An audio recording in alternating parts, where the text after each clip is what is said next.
Hey, it's Ryan from UpfitSupply.com, and in this video we're going to be installing a WeatherGuard full-size truck rack on our Ford F-150. Let's get into it.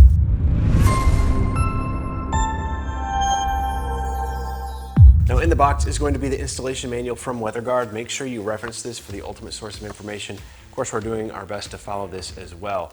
Another good practice is on this middle or first page here is going to be a parts list and the quantity of each part you're going to need. Good practice to go through all your hardware, make sure you have everything you need before you get started, because nothing's more frustrating when being 3/4 of the way done and find out you're missing a bolt or nut or something like that. So just check your parts list before you get started. Now we are going to be assembling this rack here just on the concrete and then lifting it onto the truck. That is the method that is laid out in the installation instructions. We tried to figure out a way, if there was a way to do kind of a one-man install with assembling it on the truck. We couldn't find a good way that didn't risk too much potential damage or scratching of the truck and things like that. So we'd recommend actually assembling this off the truck. One person can do that. Then you're gonna need a second set of hands to lift this onto the truck and attach it to the mounting feet. So we're gonna go ahead and get started by assembling this here. Another tip is you may wanna put some cardboard down or moving blankets or something like that if you wanna prevent scratches and scuffs on the rack itself. First thing that we're gonna do is put in just some plugs on the tubes here. You're gonna wanna do it on your rear side channels that look like this. They're both gonna have the WeatherGuard logo on them. I'm just using a rubber mallet to get these in place. Then also here on both cross members. Next, we're going to join our front and rear side channels. And these are side specific. The rear ones are really easy to tell apart because you have that WeatherGuard logo on the outside. Now on the front ones, you can kind of tell that this little plate here is welded on off center, and the outside is going to be kind of the part where it's the narrowest right here. So you want this plate to be more outboard. So this is going to be our driver's side, and then same deal here with our driver's side rear side channel. Next, the instructions call for using 2 beads of the included sealant around every swage point. So because we're having this piece of metal go into this metal, we're gonna want 2 beads around the entire circumference of this. And we're gonna use these carriage bolts to go from the inside out, and that is really to protect any ladders or material you may have inboard of these side channels, so it's not gonna scratch up against the nut or the part of this bolt. So we're gonna go inside to out with our carriage bolt, and use our washer and the lock nut.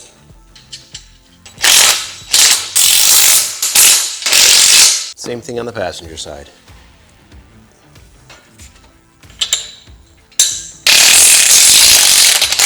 And then next we're going to attach our rear legs to these side channels. Again, we want to do the silicone 2 beads, and because we are going through a hole here, we do want silicone on those holes. Then we do want this tie down basically on the same side as our WeatherGuard logo here, or on the outside of the rack. Then for this one, we're going to go bolt out to in, washer, lock nut.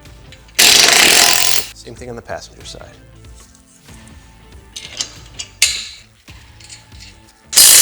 Next, we're going to attach our front leg to the front of these side channels.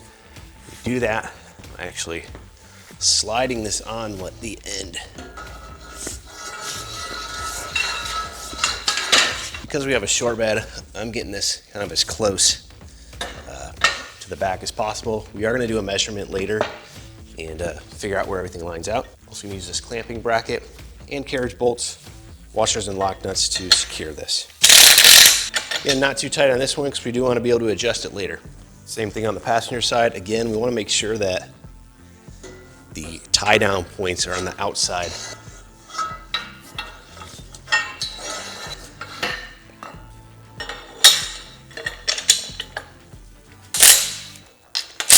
Then on the inboard side of this forward leg, there's going to be 2 holes for your set screws. We're just going to get those in place for now, not tighten them because we still do need to adjust them. Next, we're going to take our center crossbar, which is going to be the one that does not have the WeatherGuard logo on it. We're going to attach it to our front legs. It's going to be 2 bolts, washers, and lock nuts per side. And because we are going through a hole in this tubing, you want silicone around those holes. It just prevents water from getting in the inside of the rack. Next, we're going to take our rear crossbar. This is going to be the one with the WeatherGuard logo on it. You want this facing backwards, or at least WeatherGuard does, so everybody can see that logo as you're driving by. And this is just going to attach. Instead of bolts, it gives you a little locking pin so you can remove this once it's on the truck. If you need to load in a pallet, other things like that, you have the ability to do that. So I was thinking there wasn't a way to get these little pins underneath here because you had this little gusset in the way, but there is room. If you twist it, you can get these pin clips, and then you can sneak this one through this little opening right here. So it's not going to interfere with your ladders or material. Next, we're going to attach our front crossbar that has the built-in airfoil. You want this so the airfoil kind of slopes upward, if you will. And again, because we're going attaching two joints together, we want to use our silicone. And again, pretty much the same bolts we have been using, and washers and lock nut. One more thing on this assembly is we're going to put in our support brackets. If you have, so this is a 5.5 foot bed. Putting on an 8-foot bed, the instructions tell you to do this a little bit differently, but for less than 8-foot beds, you're going to want to put your support brackets within 1 inch of this bend. So these are the support brackets. They're all 4 of them are the same. We do 4 carriage bolts, washers, and lock nuts through each of them, and we're going to put this within 1 inch of this bend here. In this bolt pattern, I am doing in to out with our bolt because, again, just to protect your ladders, any material you may have on here at some point.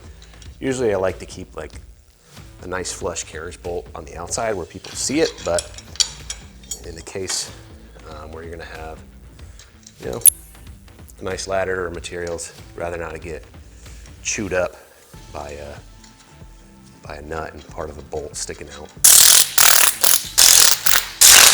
Next, we're going to apply the provided rubber protective strip to the top of both of our crossbars. This is kind of a lay it down, cut to size situation here.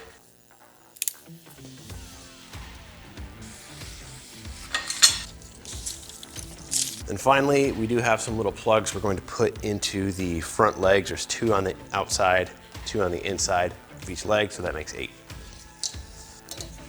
So just a little prep on the truck before we bring the rack onto it. Number 1 is we do need to use our stake bed pocket. So pretty much all the F-150s were moved the same way. We just need to get under here and kind of compress this slightly to pull it out. Just to give you an idea of that shape. It is easier to pull out kind of this back tab than the longer front tab.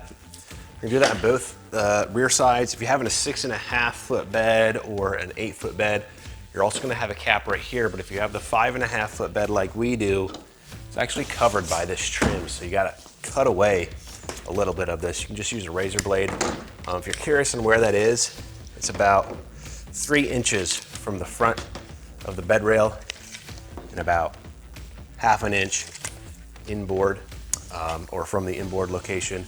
And this is going to be about a 2 1/4 by 1 3/4 inch rectangle right there. Cut that out on both sides because we are going to use both of these stake bed pockets. Next, we're going to attach our mounting feet to the truck bed. This is a no drill attachment, which is great.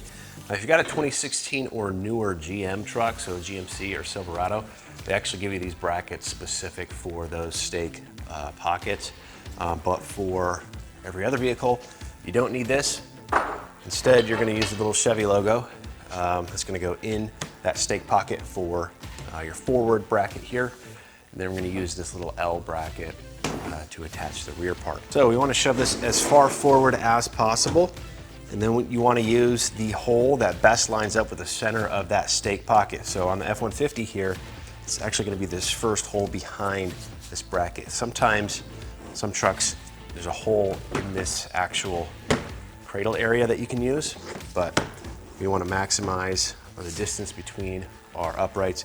So we're going to go in that first hole. I'm actually going to Attach our little Chevy logo here loosely to the bolt first.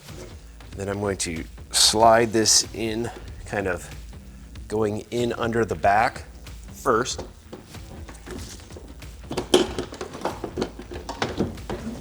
And just rotating this in place. Just going to loosely get this tightened.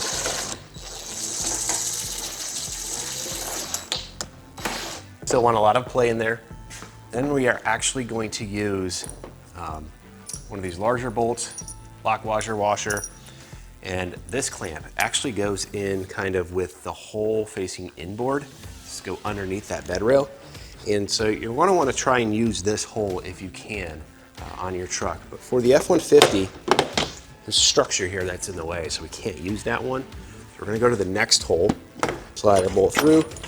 This is a pre-threaded bracket down there. I just want to get this hand tight for now. And then it's going to be the exact same process over there on the passenger side. Then for this rear bracket, go ahead and close the bed to make sure there's no conflicts there. We're the same deal. We kind of want this going back as far as we can. In this case, we're actually going to use this hole that goes right through our, kind of the middle of this mounting location with our Chevy bracket. We'll do the same deal, pre-attach it, try and get it in here. Still want a lot of play in there. Then I want to try and go to this farthest out location again with our clamp here. Looks like we can do it on the rear. And again, repeat the same thing over on the passenger side. Next, we want to take some measurements between our two mounting locations right here. You really want the center of this area right here to center right there. And we're going to adjust the ladder rack to match that distance. I'm at 63 1/8. Same here. You need to go back about 2 inches on this side.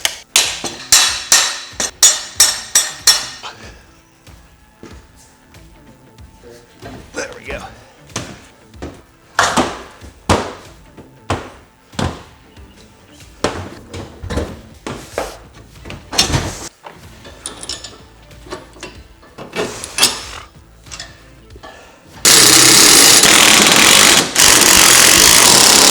So now that we have the ladder rack lifted into place, bolts and nuts secured, we're going to torque everything down to the specs in the manual.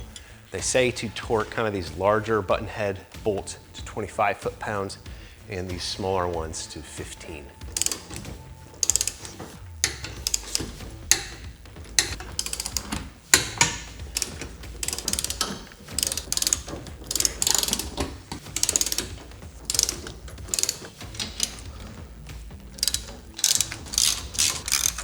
Finally, there is a safety checklist in the installation manual. Make sure that you review that as well and follow all the instructions for loading and unloading material and so on. But that concludes the installation of this WeatherGuard truck rack on our Ford F-150. Again, this is a universal rack. It's going to fit all the half-ton, 3/4, and 1-ton trucks. Has a 1,000-pound capacity. It's universal. It'll work with all of them. They also make a version of this for mid-size trucks, so your Colorados, your Canyons, your Rangers, and so on. And then they also have a heavy duty for those 3/4, 1-ton trucks that has a weight rating of 1,700 pounds. The installation is going to be pretty much the same between all of those racks. Now, if you're looking for this truck rack or any other equipment to get your truck or van ready for work, be sure to check us out, upfitsupply.com. And my name is Ryan. Have a good one.